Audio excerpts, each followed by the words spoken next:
Un instante, una foto. Hemos venido aquí hoy a muchas cosas. Una época de cambios que devienen un cambio de época. A muchas cosas, a caminar, a marchar, a saltar, a cantar. Una frase, un sentimiento colectivo y las ganas de hablar de nosotros en nuestro idioma. Pero entre tantas cosas de las que hoy hemos venido a hacer aquí a Mar del Plata hoy, nuestros problemas, nuestras soluciones, nuestra América adulta y soberana. Y cada uno de nosotros trajo una pala. Un fantasma recorre Europa y el mundo entero. Una pala de enterrador. Un continente que expone a la faz del mundo entero sus conceptos, sus fines, sus aspiraciones. Y una frase que lo resume todo. Porque aquí en Mar del Plata, gritada en el lugar indicado, está la tumba del Alca. En el momento exacto. Vamos a decirlo. Alca, Alca, al carajo. A partir de este momento, Alca, Alca, al carajo. Las fronteras se abren y la patria se agranda. Esto es Al Carajo.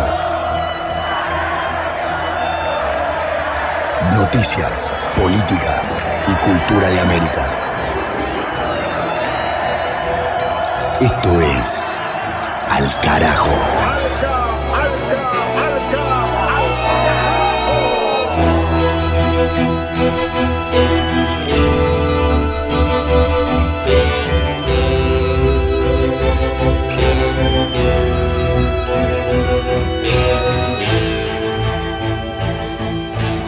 Capítulo 12 de Al Carajo, emisión número 12 de este año 2020, 11 temporadas ininterrumpidas en el aire, transmitiendo en red, con esta producción siendo distribuida en radios comunitarias, populares, alternativas, campesinas, universitarias y públicas de Chile, Argentina, Uruguay, México, España y otros lugares del planeta.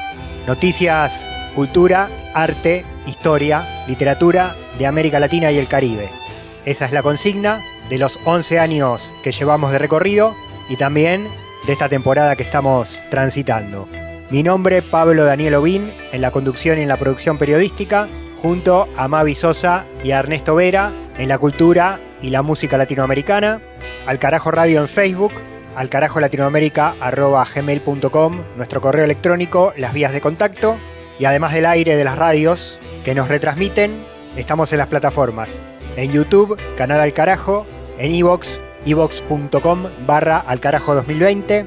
iVoox se escribe IVOX, para que nos puedan encontrar también y escuchar cada capítulo de esta temporada y de los años anteriores. En esta emisión, centralidad para Venezuela.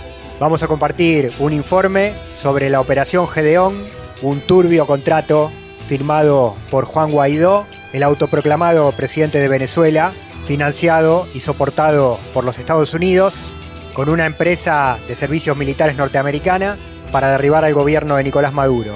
Vamos a poner en el aire un informe que preparamos de la mano de nuestro colega Marco Teruggi, periodista argentino que ejerce desde Caracas y nos hizo una detallada explicación de todo el árbol genealógico de esa operación desestabilizadora y golpista que tuvo un punto alto a principios de mayo con un intento de incursión armada que pretendió entrar desde Colombia hacia Venezuela. Ese es uno de los temas. Además, dije que hay música, dije que hay literatura, con Mavi y con Ernesto como siempre, y además lo que viene ahora mismo y sin más demoras, que son los títulos país por país y región por región del continente. Esto es Al Carajo. Nos vamos directamente a las noticias. Del Atlántico a los Andes, del cerro a la cordillera. Al Carajo. Las noticias de América.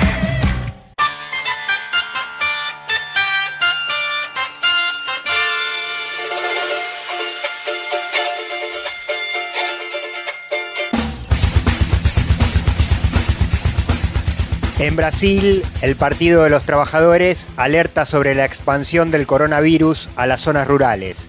La fuerza política que encabeza el expresidente Luis Ignacio Lula da Silva presentó un informe que afirma que la enfermedad está pasando de las ciudades a las comunidades agrarias del campo.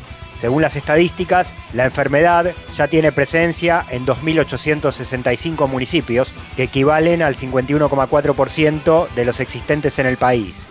En esa porción del territorio brasileño se concentran cerca de 184 millones de personas, lo que representa el 88% de la población.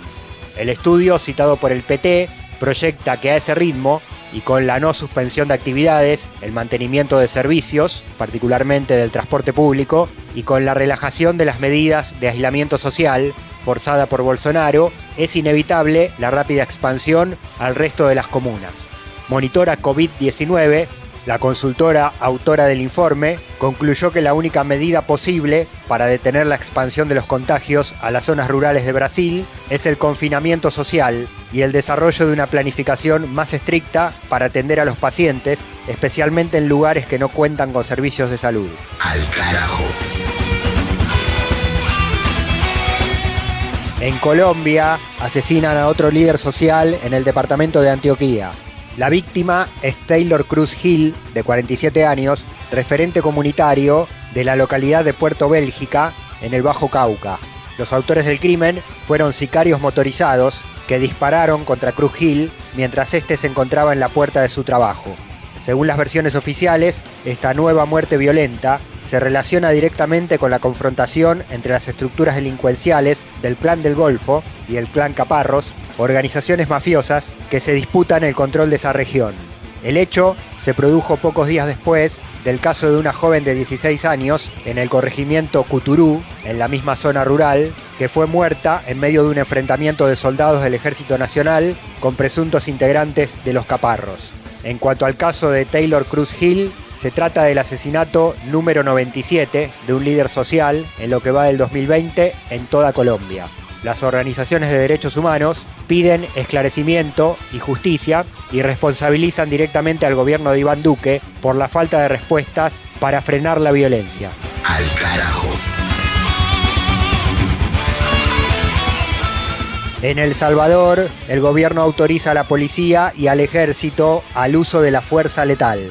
El presidente Nayib Bukele facultó a las fuerzas de seguridad para disparar a matar, ya sea en defensa propia o para la defensa de la vida de la población. La declaración, cuestionada por abogados y defensores de derechos humanos, fue hecha por el mandatario tras una serie de hechos delictivos que dejaron 20 personas asesinadas en diferentes puntos del país. Bukele afirmó a través de su cuenta de Twitter que tanto la policía como los militares deberán priorizar el resguardo de sus vidas, de sus compañeros y de los ciudadanos honrados, y que el gobierno se va a encargar de su defensa legal en caso de que sean acusados por sus actos. Contra esto, juristas y constitucionalistas de El Salvador recordaron que ya existe la figura de legítima defensa para los casos en los que un agente se ve obligado a responder a un ataque, pero siempre con la exigencia de que el uso de la fuerza sea proporcional. Además, advirtieron que la invocación del presidente es peligrosa, ya que le da vía libre a los uniformados a cometer abusos, arbitrariedades y hasta ejecuciones extrajudiciales. Al carajo. En Bolivia, legisladores del MAS pidieron el cese de la represión y la persecución. La bancada del partido del expresidente Evo Morales denunció en el Parlamento la continuidad de la persecución política y el racismo por parte del gobierno de Yanine Áñez. La exposición se produjo tras el accionar de la policía en Cochabamba, donde grupos de vecinos se manifestaron en reclamo de la reapertura de las actividades económicas para poder sobrevivir en medio de la pandemia de la COVID-19. Según las denuncias, los uniformados dispersaron las concentraciones atacando a la gente con gases lacrimógenos. Además, los senadores opositores cuestionaron el decreto 4231 que limita la libertad de expresión bajo el pretexto de evitar la falsa información sobre cuestiones sanitarias relativas al coronavirus. Dicha disposición de Áñez fue criticada también por organismos internacionales, entre ellos la Oficina de Naciones Unidas para los Derechos Humanos que conduce la chilena Michelle Bachelet. En el pleno de la Cámara, en el Congreso, las senadoras del MAS, Sonia Chiris y Adriana Salvatierra, expresaron estos reclamos. Nuestra Federación de Campesinos de Potosí ha sido saqueada y quemada. ¿Qué ha pasado con su hermano del diputado Borda? Han sacado de su cama, sin zapatos han hecho andar por las calles. ¿Qué ha pasado con su esposa de un dirigente, del hermano Teodoro Mamani? Han agasado a su esposa, a su hijo, lo han secuestrado. Nos han humillado diciéndonos, ahora vengan a trabajar con sus trajes formales. ¿En qué país creen que están, estimados colegas? Este país es de corbatas, de polleras. Para nosotros nuestro traje formal son nuestras polleras, nuestros sombreros, nuestras abarcas. La justicia está totalmente parcializada y se ha vendido al gobierno golpista. No existe la libertad de prensa en nuestro país. Han cerrado varios medios de comunicación como RT, Telesur, las radios comunitarias. Y las acusaciones a diestra y siniestra de terrorismo y sedición, no las compartimos. Así como compartimos, y creo que esto puede ser también un criterio común, paz y pacificación no es lo mismo que silencio y amedrentamiento, que es lo que también se está viviendo. De norte a sur, de este a oeste. Al carajo. Un viaje por el continente. Suenan Los Parches, ahora en Al Carajo, en la continuidad, después de las noticias, nos vamos hacia los ritmos y las historias de América Latina con Mavi Sosa. Hola Pablo, hola a la audiencia de Al Carajo. Vamos a hablar de Telvina Maldonado, la gran cantora colombiana, la gran voz del bullerengue. Vamos, escuchar para conocer. Negra, mira yo con negro, negro sé mi noche negra. Negra, mira yo con negro, negro sé mi noche negra. Negro, recuerdo que mi mamá se iba para el bullerengue y nosotros nos quedábamos en la casa. Entonces, cuando sabíamos que estaban allá, le hacíamos huecos a las casitas. Nos salíamos y nos íbamos para donde estaba ella cantando bullerengue.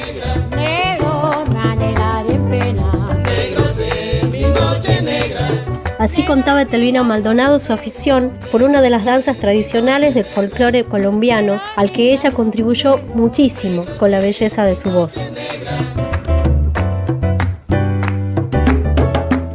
Quienes conocieron a Telvina la describían como una señora bajita, negra, de apariencia frágil, como si fuera a quebrarse en cualquier momento. Pero también cuentan que cuando tomaba el micrófono el mundo parecía partirse en dos y caer en 1000 pedazos a sus pies.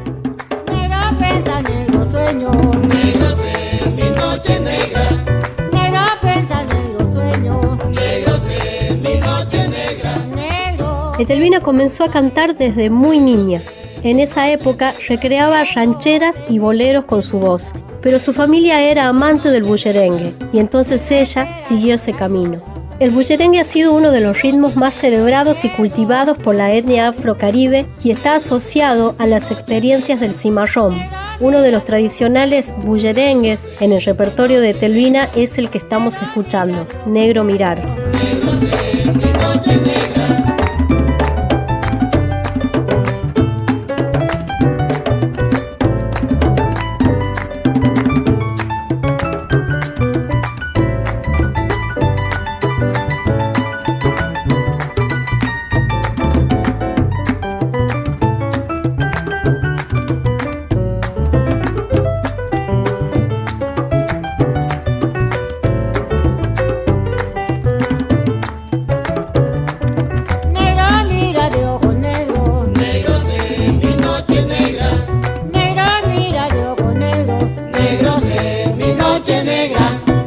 El aprendizaje y la inspiración de esta cantora, de Telvina Maldonado, nace en su Santa Ana natal y también en una vida pobre y sufrida. Su carrera artística la hizo entre las labores domésticas de subsistencia, lavaba y planchaba ropa y en el tiempo que le sobraba se dedicaba a la música. También tuvo que enfrentar los prejuicios machistas de su comunidad para poder darle lugar a su carrera. Una de las interpretaciones más conmovedoras de Telvina del bullerengue es ¿Por qué me pegas?, que fue compuesta luego de ver a una señora castigar con dureza a su hijo. Cuenta Telvina que se concentró en el modo en que el niño, con dolor y llanto, le hablaba a su mamá y le preguntaba por qué le pegaba. Así fue como, cuando tenía 21 años, nació una de sus canciones más representativas, no solo de la carrera de Etelvina, sino también del bullerengue más tradicional de Colombia. Esa canción, ¿Por qué me pegas?, es la que vamos a escuchar ahora por Etelvina Maldonado.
El bullerengue de Colombia, protagonista en este segmento de Al Carajo, sonó Etelvina Maldonado, primero con Negro Mirar, que fue la base del relato de Mavi Sosa de la historia de esta artista y de este ritmo musical latinoamericano, y con esta que se va, versión en vivo de la canción ¿Por qué me pega?, Etelvina Maldonado de Colombia, historias con música en Al Carajo.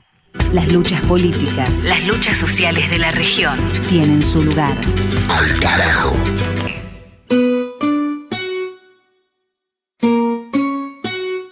Y ahora, para seguir el anunciado informe sobre el intento de incursión armada en Venezuela, esto ocurrió el pasado 3 de mayo, a principios de mes, con la entrada de lanchas a motor por vía marítima hacia territorio venezolano, desde zona fronteriza con Colombia.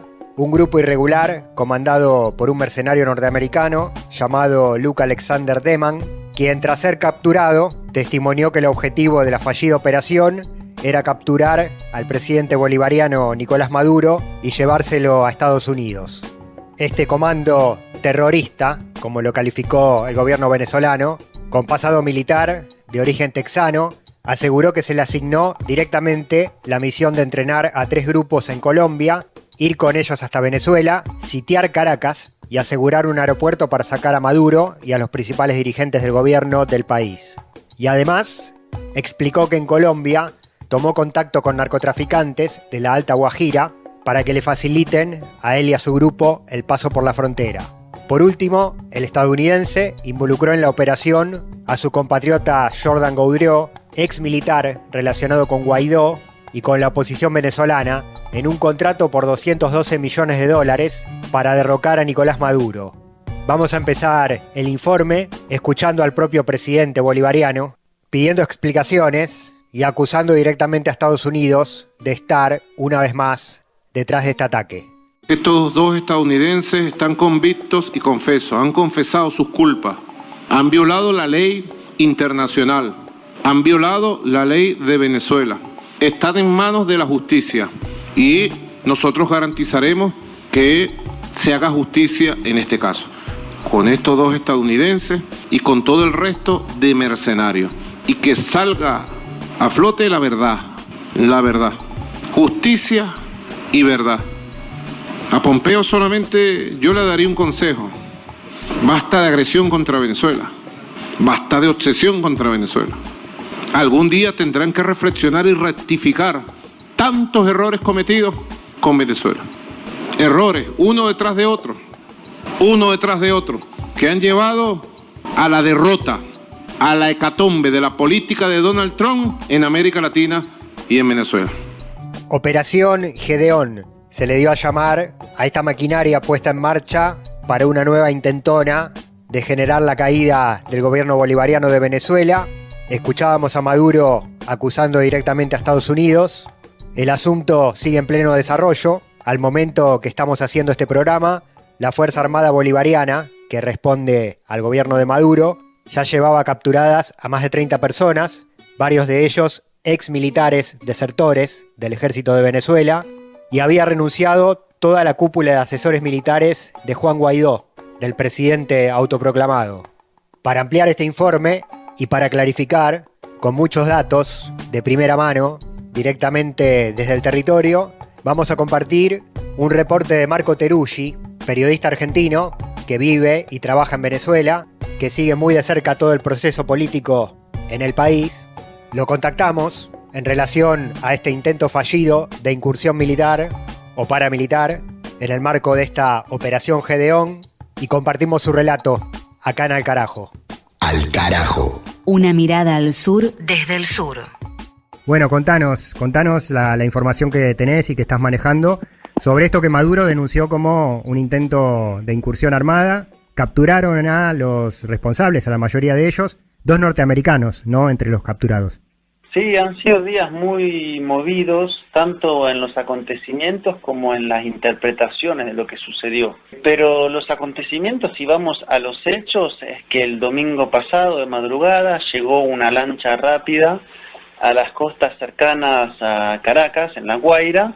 Ahí había 10 personas armadas, que luego son calificadas como mercenarias, integrantes de las Fuerzas Armadas Nacional Bolivariana, que habían desertado y estaban fuera del país.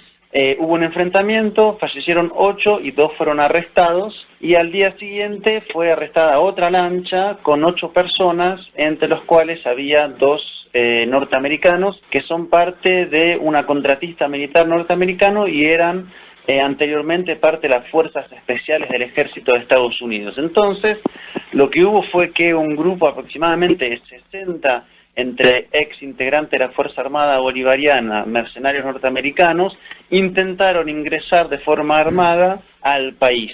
Esos son los hechos, y de ese total se ha arrestado aproximadamente la mitad, hasta donde se sabe, digamos, día tras día van siendo arrestados nuevos integrantes que han quedado como dispersos, ¿no?, regados.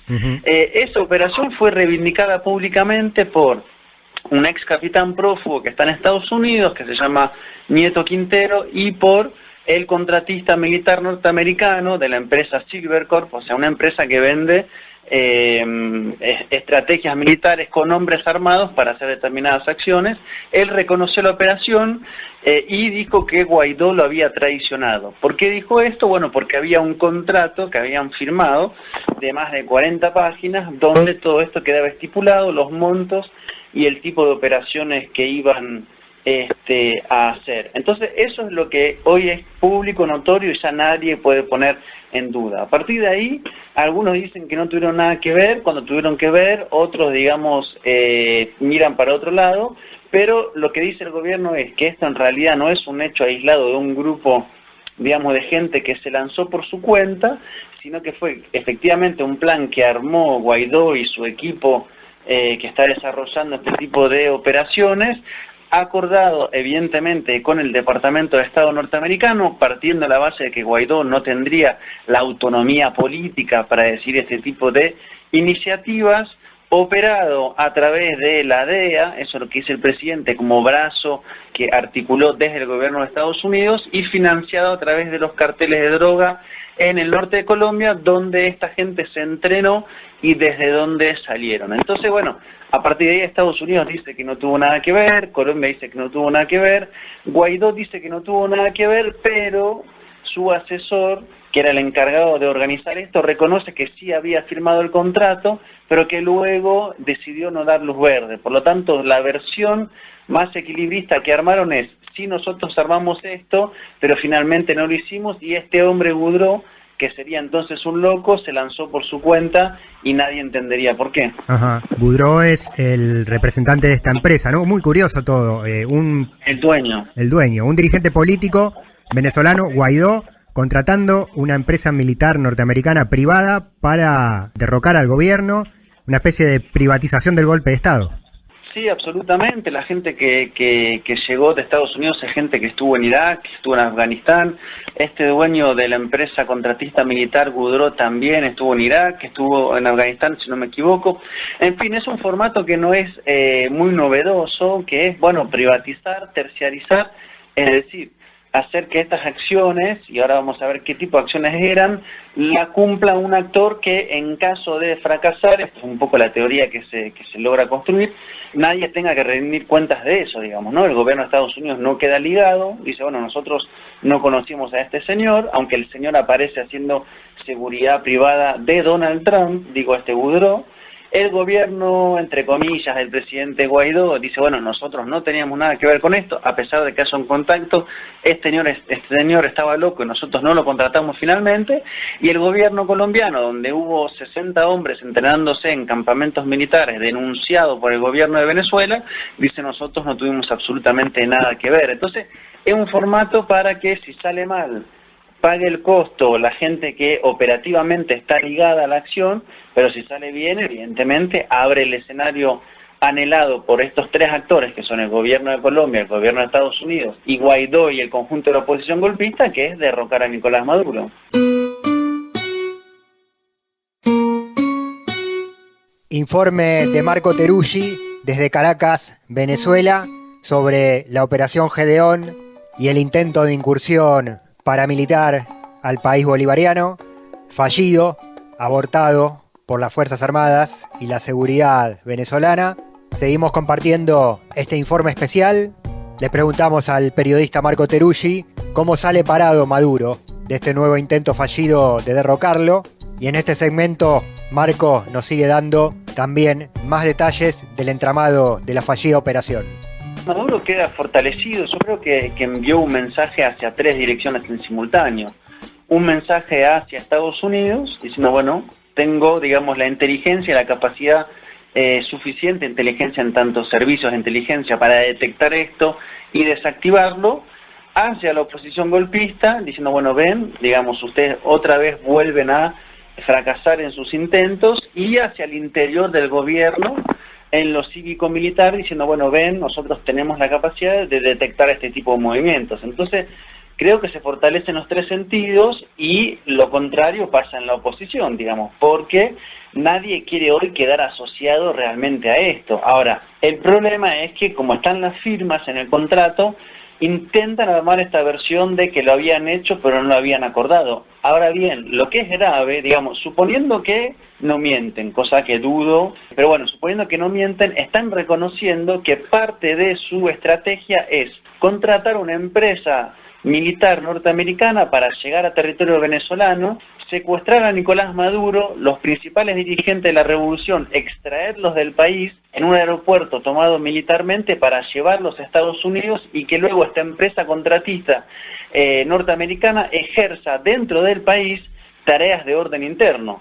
Eso está escrito en el contrato. Entonces, suponiendo que, y vamos a darle esta posible razón, dicen, no, bueno, no lo hicimos. Pero no es que no lo hicieron porque ese plan no les convenció. No lo hicieron, esto es lo que dicen, porque no los convenció el contratista. Pero entonces lo que estamos hablando es que esa oposición está armando ese tipo de estrategias de forma absolutamente reconocida. Digo, lo que pone un poco el debate, bueno, ¿y qué tipo de conflicto político hay en Venezuela, digamos, ¿no? Entonces, aún lo mínimo, que es solamente haber armado ese contrato, ya eso es de una gravedad que me parece que tiene que ser denunciada. Sí, el contrato es por 220 millones de dólares, hasta donde pude encontrar. Otra pregunta es, ¿de dónde sale esa plata, no? ¿De dónde Guaidó iba a sacar 220 millones de dólares para pagarle a esta empresa contratista? Un dirigente Guaidó que ya viene también denunciado por la desaparición de la supuesta ayuda humanitaria que había llegado a los puentes y un montón de cuestiones de corrupción también. Bueno, primero lo que dice una de las tantas investigaciones es que terminaron contratando a este por 212 millones porque era más barato que los otros que pedían 400 millones. Pero se suponía que una parte del pago se hacía antes de la operación, o sea, para el desarrollo de la operación, y luego el pago venía después con un 50% de interés, 50% si el gobierno que asumía no cumplía su parte con la contratista privada. Ahora, sobre esto creo que hay que hacer una acotación, es decir, yo no creo que Guaidó tenga la autonomía política suficiente para él mismo planificar esto. Es decir, partamos del inicio del asunto. Guaidó es un presidente ficcional que fue puesto ahí por Estados Unidos de forma muy abierta, ¿no? Digamos, Trump lo reconoció y dijo, bueno, él es el presidente de Venezuela. A partir de ahí comenzaron a hacerlo girar internacionalmente, darle reconocimiento. Sobre eso se quedaron con la refinería Citgo en Estados Unidos, que era de PDVSA.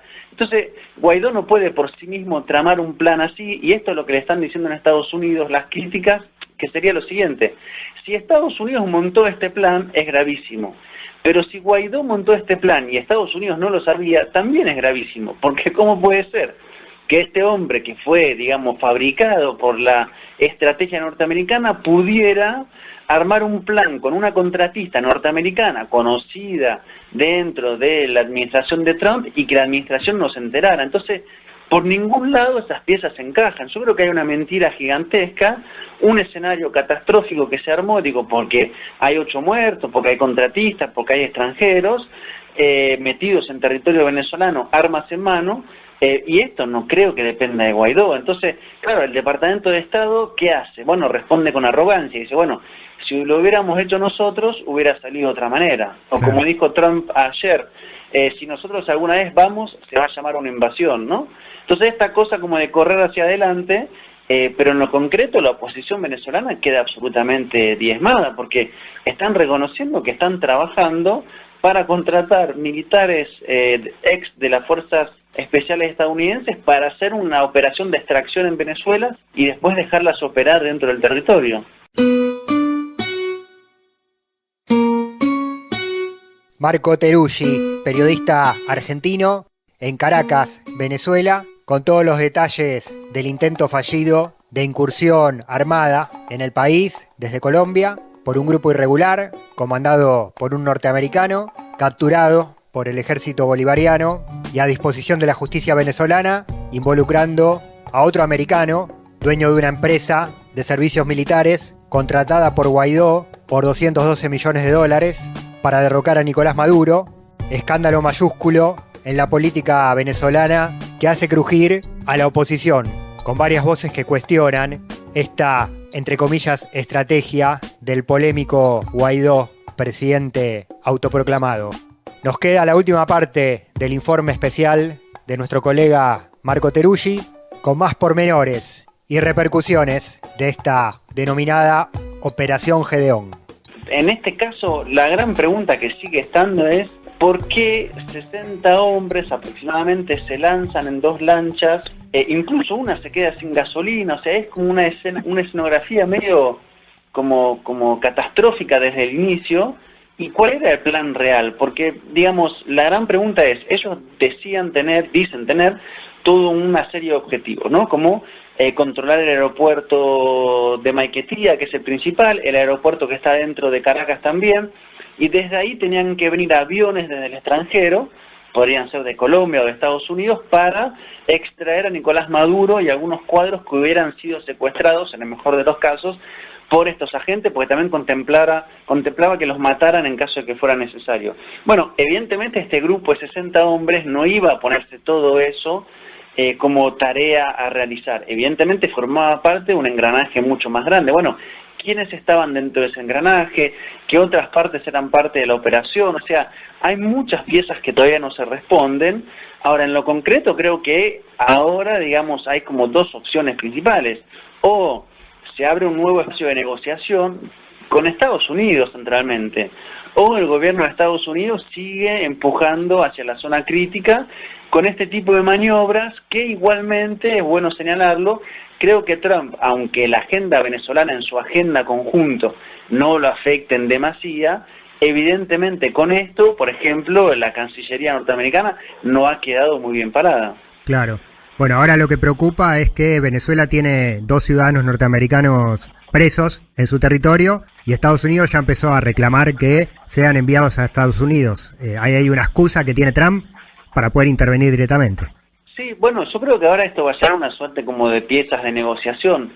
Yo sigo viendo muy inviable la acción, digamos, abierta norteamericana. Creo que hay muy poco consenso en Estados Unidos.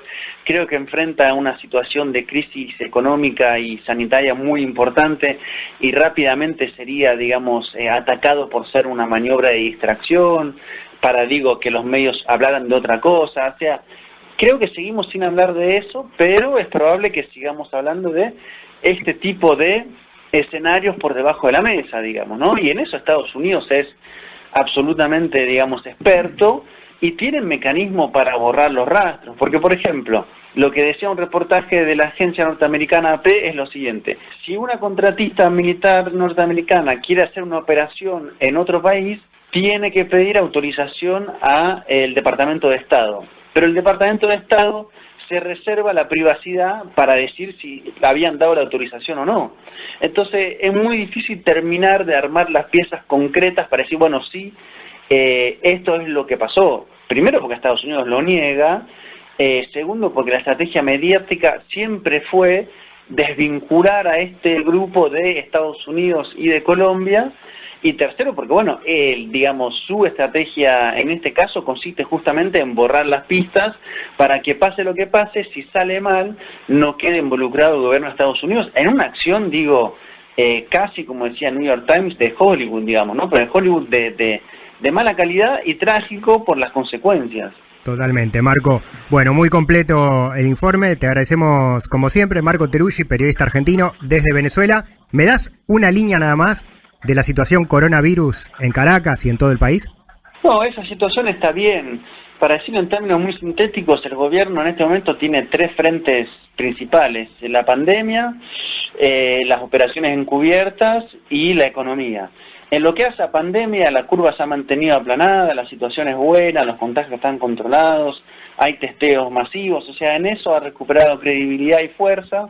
En lo que hace a lo que fue esta operación de mercenarios, también el gobierno se consolidó, volvió a mostrar una capacidad de mando, de unidad y de capacidad operativa muy alta, y la situación que sigue sin resolverse es la económica, Esos son los 3 grandes frentes, y de alguna manera en 2 está fortalecido y en uno sigue en una situación muy complicada. Bien, muy buen panorama, Marco. Te agradecemos mucho como siempre.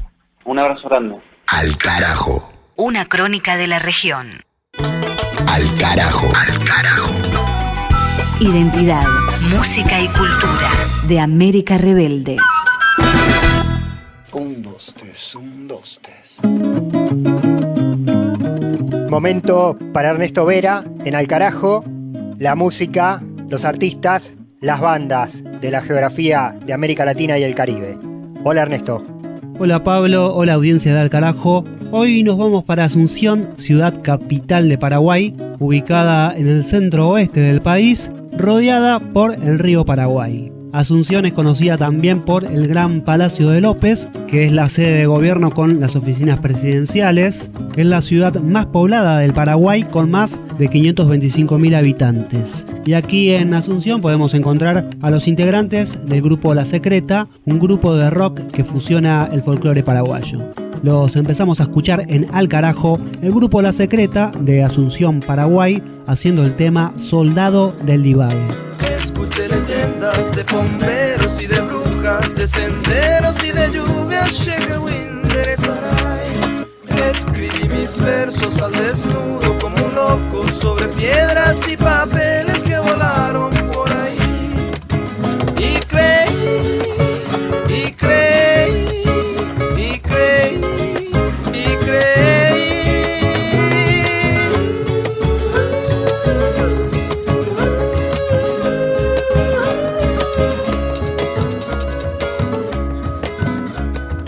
Te esperé sentado en la chacra sobre un grano, contra un puño mi quijada se encontró con su amor.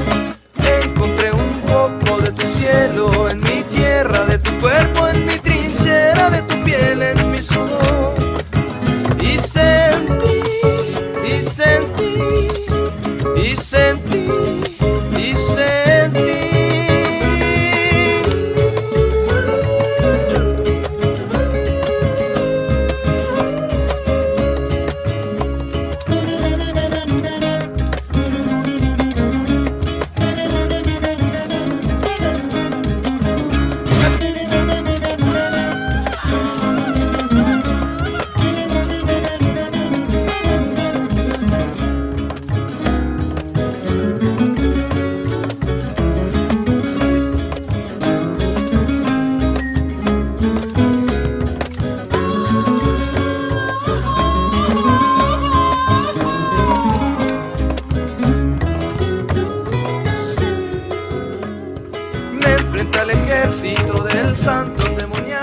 Escuchábamos al grupo de folk rock fusión La Secreta de Asunción, Paraguay. Estreché las manos de los capos, de los locos, de los unos, de los otros, de los muchos, de los pocos. Ernesto Vera en Al Carajo presentando a las bandas del continente que fusionan la música desde cada región, y tenemos más de La Secreta.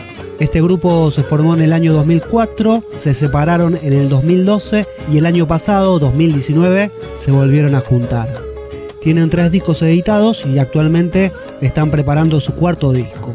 En la música de La Secreta puede escucharse la influencia de ritmos de guaranías, polcas, bossa nova, jazz y por supuesto el rock.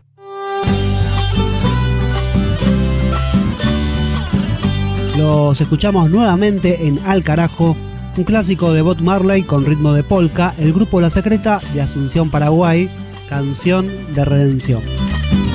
Piratas me raptaron, me repartieron entre sí, en manos del hombre blanco, el infierno conocí, pero mis brazos son de acero, forjados en el más acá. Matan nuestros profetas, la historia habrá que llenar. Won't you help me sing these songs of freedom? It's all I ever had. Redemption songs, redemption songs. Emancipados por la energía hecha de la destrucción,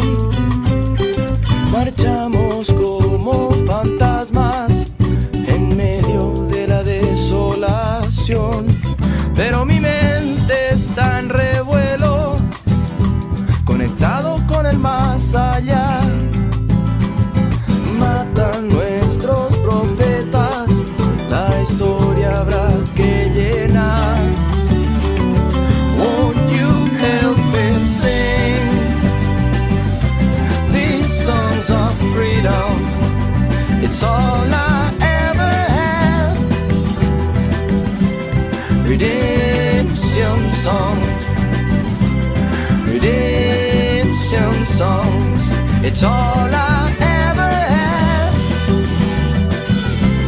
Redemption songs, redemption songs, canciones libres.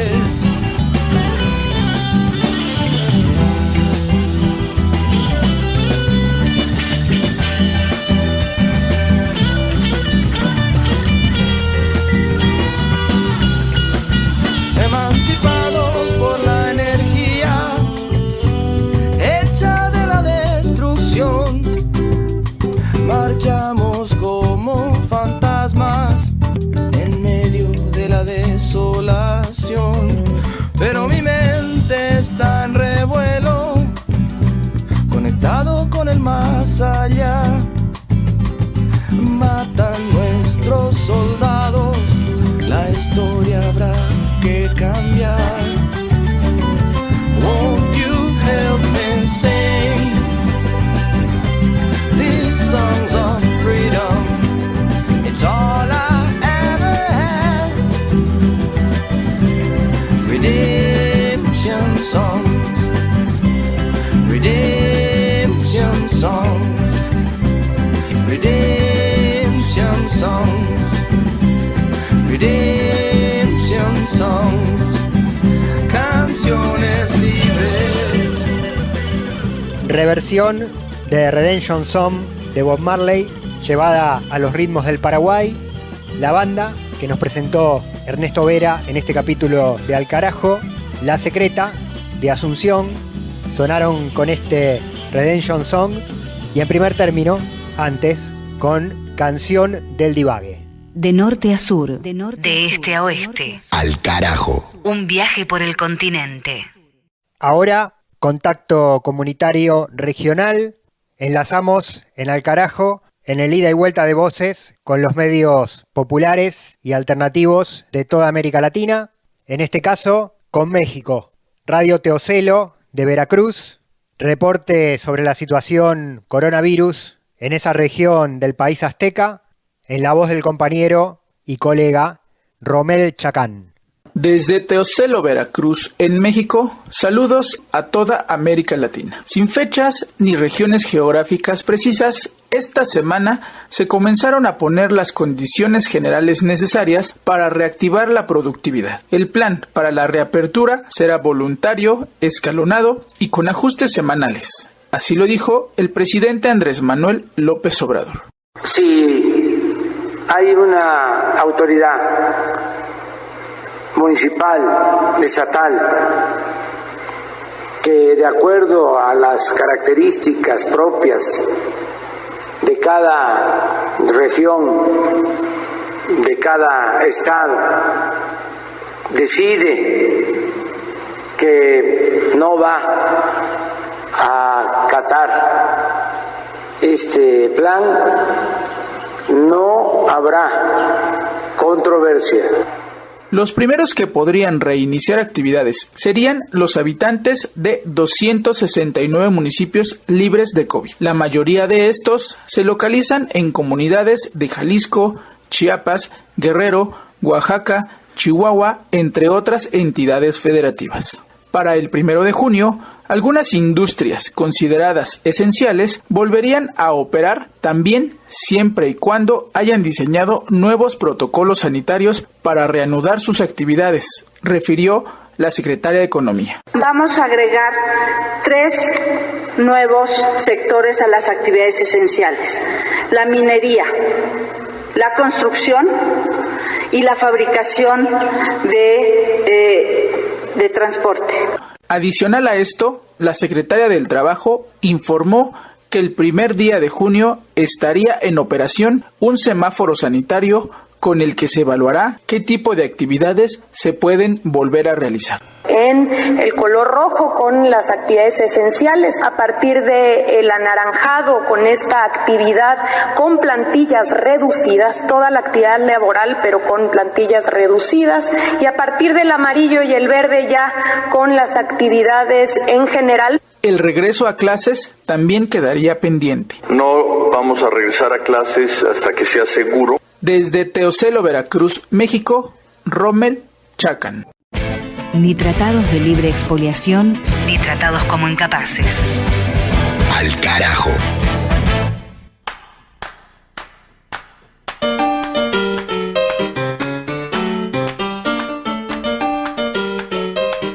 Cuando yo vi que 100 años de soledad venía y que no la paraba nadie, era una época que no era fácil, porque no teníamos dinero. Pero en cambio era una época muy buena porque yo estaba escribiendo como un tren, que es lo mejor que le puede suceder a un escritor. Durante varias semanas José Arcadio se dejó vencer por la consternación. Se ocupaba como una madre de la pequeña Amaranta. La bañaba y cambiaba de ropa. La llevaba para ser amamantada 4 veces al día y hasta le cantaba en la noche las canciones que Úrsula nunca supo cantar. En cierta ocasión, Pilar Terneda se ofreció para hacer los oficios de la casa mientras regresaba Úrsula. Aureliano, cuya misteriosa intuición se había sensibilizado en la desdicha, experimentó un fulgor de clarividencia al verla entrar. Entonces supo que, de algún modo inexplicable, ella tenía la culpa de la fuga de su hermano y la consiguiente desaparición de su madre, y la acosó de tal modo, con una callada e implacable hostilidad, que la mujer no volvió nunca más a la casa. Aquí se queda la clara, la entrañable transparencia de tu querida presencia, comandante Che Guevara. Y así es, acá se queda nomás la clara y la entrañable transparencia de este programa de Al Carajo, emisión número 12 de la 11ª temporada, mes de mayo del 2020. Recién Mavi Sosa leyendo 100 años de soledad, otro pasaje del mítico libro de García Márquez que se nos cruza, marcando identidad bien latinoamericana. También tuvimos noticias país por país y región por región de toda América Latina y el Caribe, como siempre, contacto con las radios comunitarias de América Latina, con nuestros habituales reportes, con las voces compañeras de todo el continente. Marco Teruggi, protagonista hoy, periodista argentino desde Caracas. Pusimos al aire un informe sobre la Operación Gedeón y el intento fallido de incursión paramilitar en Venezuela por parte de sectores opositores, financiados por Colombia, Estados Unidos. Signos de pregunta, información todavía en desarrollo.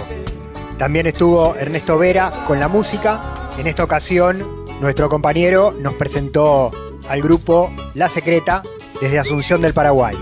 Mi nombre, Pablo Daniel Ovín, en la conducción y en la producción periodística de este envío. Acá cierro y los despido y las despido hasta la próxima.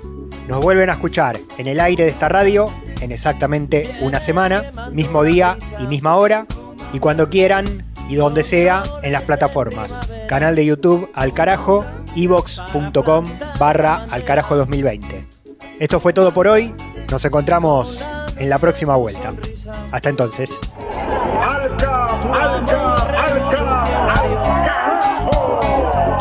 Te conduce a nueva empresa donde espera la firmeza de tu brazo libertario. Aquí se queda la clara, la entrañable transparencia de tu querida presencia, comandante Che Guevara, de tu querida presencia, comandante.